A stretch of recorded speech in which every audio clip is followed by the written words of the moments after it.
वकीलों का आंदोलन बना जन आंदोलन। नीमच में दोपहर तक पसरा रहा सन्नाटा। सौरभ शर्मा को मिली जमानत तो कांग्रेस में भड़का आक्रोश। मुख्यमंत्री मोहन यादव का फूका पुतला। 20 साल की युवती ने उठाया खौफनाक कदम, पुलिस जुटी मामले की जांच में। नवमी के दिन गुरना माता ने की अपनी भविष्यवाणी। कड़ाके की गर्मी में गरीब बच्चों को राहत, गरीब बच्चों के चेहरे पर आई मुस्कान। अब खबरें विस्तार से। आज नीमच बंद रहा। जी हां, वकीलों का आंदोलन लगातार बढ़ता जा रहा है और इसी आंदोलन के तहत आज नीमच को बंद रखा गया। सुबह 7 बजे से लेकर दोपहर 1 बजे तक नीमच पूरी तरह से बंद रहा। लोग चाय पानी को तरस गए। सुबह से ही नीमच शहर वासियों ने बाजार बंद रख नीमच के अधिवक्ताओं का समर्थन किया।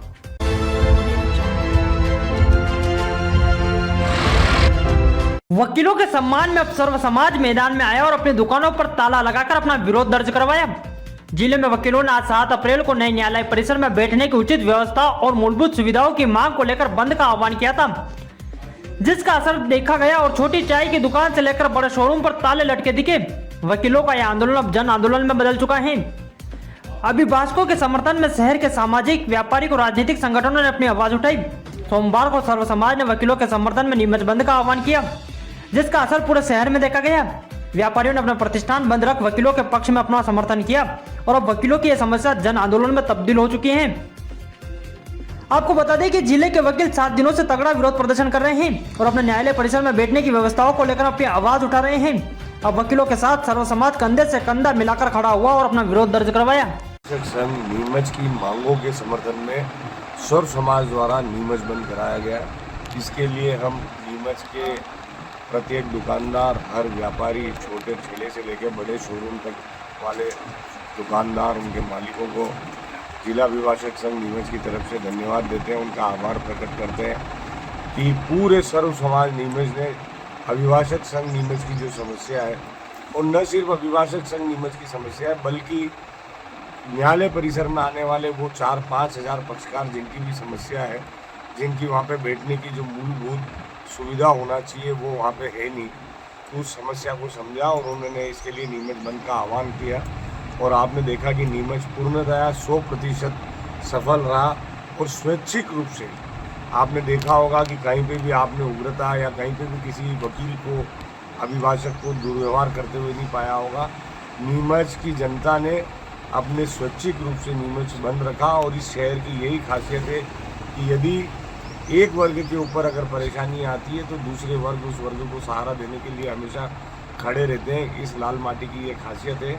मैं आपके माध्यम से पूरे नीमच शहर की जनता का, हर दुकानदार का, छोटे से लेके रेहड़ी लगाने वालों का, ठेले वालों का धन्यवाद ज्ञापित करता हूं कि उन्होंने हमारी समस्या में हमारा साथ दिया। हर मांग मनवाने के लिए देखा जाए तो पिछली बार जब मेडिकल कॉलेज की मांग की गई थी तब भी बंद किया गया था। ऐसे में हर मांग के लिए जनप्रतिनिधियों के कानून में झूम रखने के लिए बंद क्यों करना पड़ता है? आखिर क्या है ये?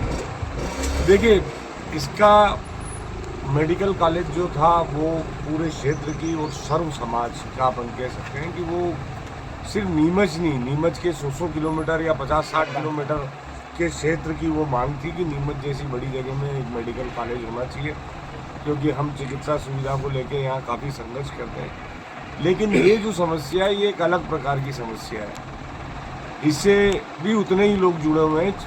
अगर आपको अपना शरीर चुस्त दुरुस्त रखने के लिए डॉक्टरों की जरूरत पड़ती है तो आपको अपने विरोध में हो रहे, अपने खिलाफ हो रहे किसी भी दुर्व्यवहार से या अन्याय से बचने के लिए हमेशा अधिवक्ताओं की ज़रूरत पड़ती है। तो ये भी एक तरीके का बहुत बड़ा काम है और जिन अधिवक्ताओं की आपको ज़रूरत पड़ती है पूरे समाज को, उनके बैठने के लिए, जब उनकी खुद की बैठने की जब व्यवस्था नहीं है तो आप जो न्याय की उम्मीद कर रहे हो और आप जो न्याय पाना चाहते हो अपने अधिवक्ताओं के माध्यम से, वो कैसे प्राप्त करोगे? और जब आप न्याय मांगने जाओगे, न्याय की प्रक्रिया में जाओगे तो आपके लिए वहाँ बैठने तक की सुविधा नहीं है। आगे क्या रूप है?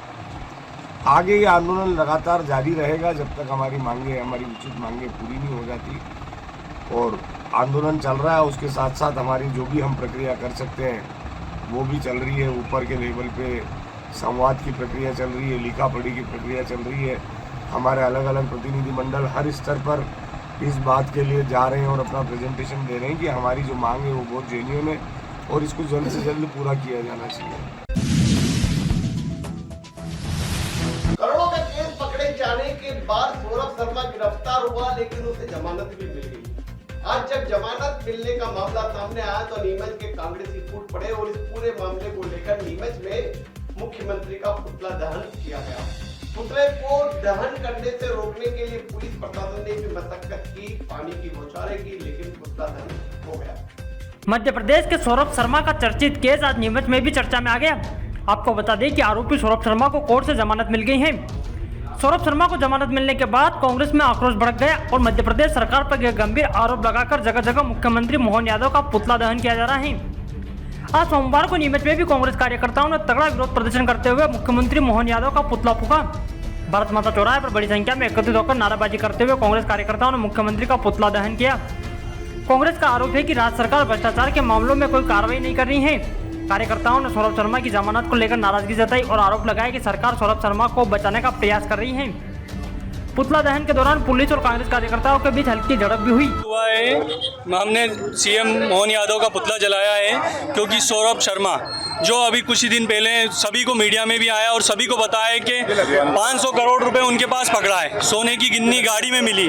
और इस तरह के जो अपराधी हैं उनको सत्ता का कहीं ना कहीं संरक्षण है और उनने सत्ता के संरक्षण में उनने एफआईआर तो हुई, मगर जो अधिकारी एफआईआर में आते गए, जो अधिकारी ने स्ट्रिक्टली उपयोग किया उनका ट्रांसफ़र कर दिया गया। और ट्रांसफ़र करने के बाद सत्ता का संरक्षण होने के बाद उसको अभी थोड़े दिन पहले जमानत मिल गई। ये कैसा हो सकता है? इतना बड़ा कांड हुआ और कोई भी नहीं फंसा और उसको जमानत हो गई है। एसआईटी की जांच हो रही है, उसमें जांच है, फिर भी इतनी जल्दी जमानत होने से हमारा विरोध है। उसको सत्ता का संरक्षण है और मोहन यादव का हमने पुतला दहन किया है। आगे भी हम इसी तरह के आंदोलन करते रहेंगे। ब्रेक के बाद दिखाएंगे कुछ और खबरें। इंदौर जाने की आवश्यकता नहीं। 11 मल्टी स्पेशलिटी हॉस्पिटल नीमच में उपलब्ध है। अंचल का एकमात्र अत्याधुनिक सर्व सुविधा युक्त 150 बेडेड हॉस्पिटल, जहां आपको 24 घंटे इमरजेंसी सुविधा उपलब्ध मिलेगी। साथ ही सभी बीमारियों का इलाज, जांचें तथा दवाइयां एक ही स्थान पर उपलब्ध है। 20 स्पेशलिस्ट डॉक्टर की विशाल व अनुभवी टीम के साथ उपलब्ध सेवाएं, अस्थि रोग, शिशु रोग, महिला एवं प्रसूति रोग, लेजर सर्जरी, न्यूरो एवं स्पाइन सर्जरी, यूरोलॉजी, जनरल एवं लेप्रोस्कोपी सर्जरी, क्रिटिकल केयर एवं ट्रॉमा, मुख कैंसर रोग, जनरल मेडिसिन, फिजियोथेरेपी। इसके अतिरिक्त 15 बेडेड अत्याधुनिक मशीनों युक्त ICU, ultra modern 7 bedded dialysis unit, 10 bed नवजात शिशु and ICU, 4 modular operation theatre, अत्याधुनिक लैब एवं रेडियोलॉजी विभाग, सर्व सुविधा युक्त वार्ड एवं प्राइवेट रूम, 24 घंटे एम्बुलेंस सुविधा। ब्रेक के बाद आपका स्वागत है। चलिए फिर खबर शुरू करते हैं। ग्राम बोरखेड़ी में 20 साल की युवती ने जहर खा लिया और अपने प्राण त्याग दिए। युवती ने आत्महत्या क्यों की यह पता नहीं चल पाया, लेकिन बड़ा सवाल उठ रहा है कि आखिर युवती ने आत्महत्या क्यों की। जिले के नया गांव चौक के अंतर्गत आने वाले बोरखेड़ी तालाब गांव से एक सनसनीखेज मामला सामने आया है, जिसमें 20 वर्षीय युवती ने अज्ञात कारणों के चलते आत्महत्या कर अपनी जीवन लीला समाप्त कर ली। जानकारी के अनुसार बोरखेड़ी निवासी पायल पिता उदयलाल नायक ने अपने घर में फांसी लगाकर आत्महत्या कर ली। घटना के बाद परिजनों ने तत्काल उसे जिला अस्पताल पहुंचाया, जहां डॉक्टरों ने उसे मृत घोषित कर दिया। पुलिस की मौजूदगी में मृतका का आज सोमवार को पोस्टमार्टम किया गया और पोस्टमार्टम के बाद शव परिजनों को सौंप दिया गया। बताया जा रहा है कि पायल की अभी नई शादी हुई थी। युवती ने किन कारणों के चलते आत्महत्या की, ये जानकारी अभी सामने नहीं आई है। वहीं पूरे मामले की पुलिस विस्तार से जांच कर रही है। रामनवमी के अवसर पर कोठड़ा माता की जो भविष्यवाणी होती है उसे सुनने के लिए हजारों लोग पहुंचते हैं। कोठड़ा माता की यहाँ जो पंडा जी भविष्यवाणी करते हैं वह सटीक होती है। इस बार जब भविष्यवाणी हुई तो कई तरह की भविष्यवाणी की गई, जिनको लेकर चर्चाएं चल रही हैं। बीमारियां होंगी और फसलों को भी नुकसान होगा और कई फायदे भी होंगे। इस तरह की अनेक बातें भविष्यवाणी में कही गई है। वटला तो इनके भाव आई गया तो वटला और पुष्पा लग गया थे, नहीं आवेगा तो पूछे दिन का बोले दिन का वटला भाव हो रहेगा, वह टमाटर भाव हो रहेगा, सना भाव हो रहेगा, તમારે મારા ભાવ હાવ रहेगा हाथे हमारा भाव हाव रहेगा खाली यो है कि चा बाटा पड़ी गया चा ठंड पड़ी गई तो मेरा तो कहीं इलाज है कोई मार करना राजा तो अब वो रहेगा पर घेर सकता तो वही इसलिए अब राजा कही अब वेसगा कहे पण अबार तो वो है बाकी ठीक है थान लोगों थान हिसाब से देख लो कई वेगा देखो पहली रक्षा गौ रक्षा करो दूसरी रक्षा बेटी रक्षा कौन बेटी थी तो थे तो हड़फड़स करी रखी केवल जरूरत है कौन पण थोड़ो सो ध्यान दई दीजो नहीं तो थानो समय खराब आई गयो करार कोरे आई गयो और थे कौन एक जवानन मरी रहा जवानन मरनु जे कई नहीं वेणु एक पाप आका घरन खाई रू करे हाँप खाए एक मरे पाप तो सबने खाए।